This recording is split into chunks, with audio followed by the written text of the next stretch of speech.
For millennia, the Tower of Babel has served as the ultimate cautionary tale. According to the book of Genesis, early humanity spoke a single language and united to construct a tower reaching into the heavens, only to be scattered across the earth when their speech was scrambled. It is a story that has long been dismissed as pure myth. However, a series of recent archaeological discoveries suggests that the plan for this megastructure was actually carved into stone thousands of years ago. The investigation leads to ancient Babylon in modern-day Iraq. This metropolis was the beating heart of Mesopotamia, a city of unprecedented scale. In an era when most of the world lived in scattered villages, Babylon supported a staggering population of up to 200,000 people.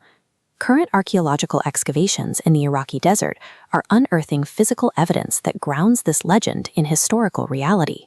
International teams are now piecing together a mystery that reveals a civilization capable of engineering feats that still challenge modern architectural logic.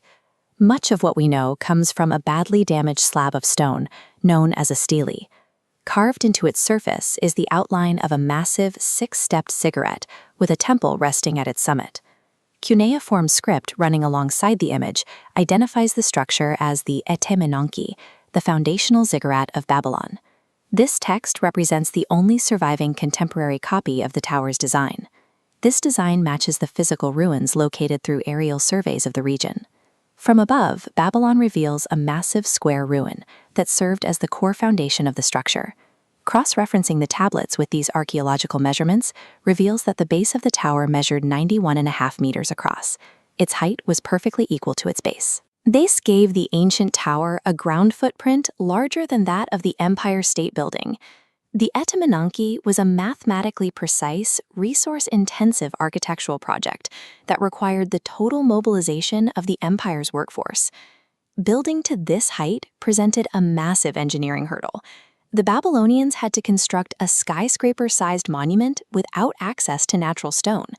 They solved this through a dual brick system. Builders created a massive inner core of sun-dried mud bricks, then encased that vulnerable core in a shell of kiln-baked bricks, which were incredibly durable and resistant to the elements. To hold it all together, they used waterproof bitumen as mortar. By laying horizontal mats of reeds at regular intervals between the layers, they created a reinforced composite wall, capable of distributing the immense pressure of the tower's weight.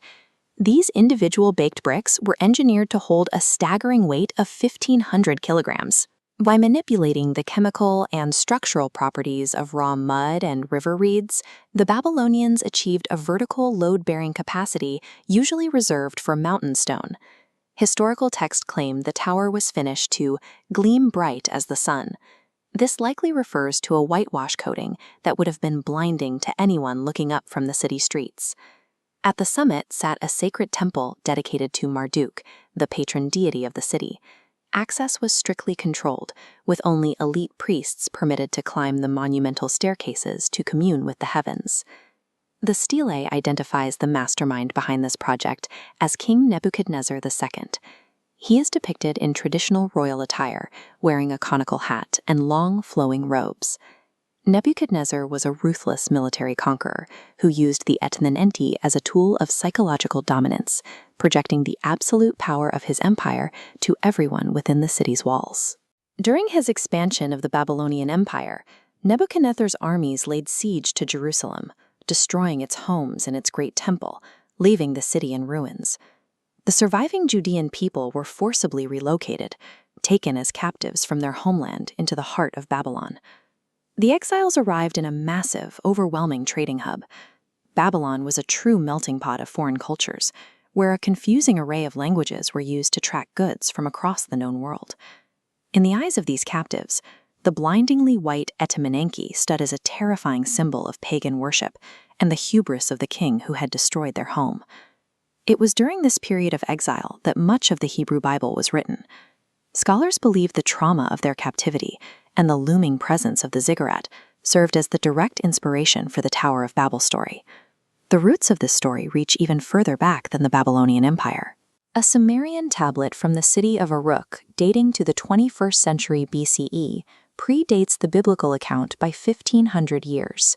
This older text contains the same core narrative elements, a ruler attempting to build a massive ziggurat, and a direct reference to a harmony of tongues, where the entire universe spoke to a god in a single language. Because Babylon was a center of literacy, scribes spent centuries copying these ancient Mesopotamian myths onto clay tablets, preserving the imagery and themes for generations. The biblical legend is the ultimate convergence of three realities: a 300-foot engineering marvel, the trauma of an exiled people, and a 4,000-year-old literary tradition. The physical bricks of the Etemenanki have dissolved into the earth, but the written cautionary tale it inspired has outlasted the empire itself.